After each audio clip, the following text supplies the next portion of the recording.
A lesson and a takeaway for all of us from the January 6th video footage release. And there were two different ways that I could have started my thoughts here, and either would have irritated half of you. So let's start by saying this. The video footage that just came out was released by the Capitol Police to two different congressional committees back in March of 2021. Now, I don't know about you, but when I tell a story, I love to tell the highlights. Like, you don't need to hear about me putting on my socks and my shoes each morning, jumping in my car, driving down 95, parking my car. Let's get to the juicy stuff. Like, I love it. That's what makes good short form videos and sound bites, right? It also doesn't tell the full story.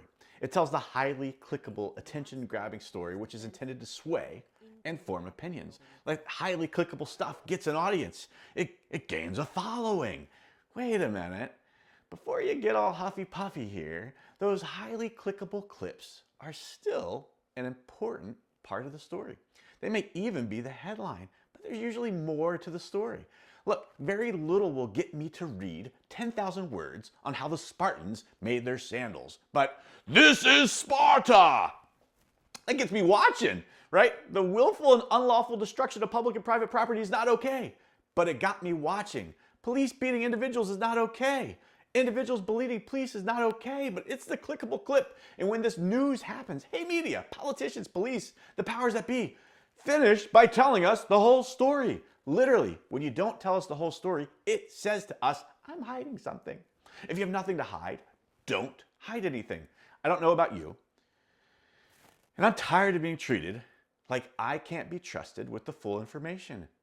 Put the full information in the article. Tell us the rest of the story.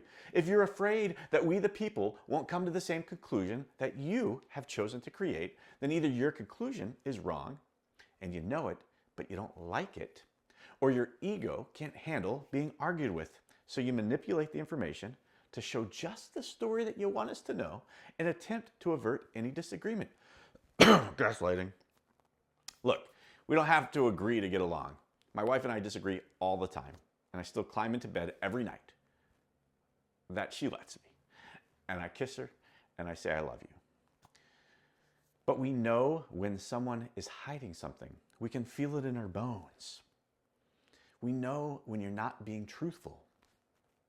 And as tellers of the story, we have all become way too comfortable pretending the short clips shown for public consumption are the whole truth. We may even begin to believe these short, clippy stories as being the full truth about ourselves, but we know that's not the case. The lesson for all of us, tell the whole story. If you can't tell the whole story and have it still be the same story, then maybe your story never should have been the story to begin with. If you care, be honest. You gotta be in a place where you're still allowed to climb into that bed at night. My wife loves me when I'm 100% honest with her. Right, babe? Babe? Babe?